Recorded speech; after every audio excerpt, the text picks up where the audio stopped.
Для того, чтобы выполнить привязку контрагентов к автомобилю, необходимо открыть автомобиль в режиме редактирования. В выпадающем списке «Привязанные контрагенты» выбрать необходимых контрагентов. Также обращаю внимание, что в этом выпадающем списке есть возможность поиска. То есть набираем какие-то буквы, содержащиеся в имени контрагента, в его названии, и, соответственно, выделяем этих контрагентов.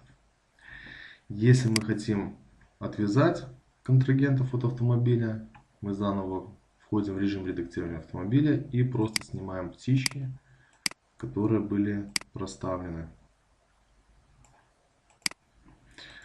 После всех этих действий необходимо нажимать кнопку «Сохранить».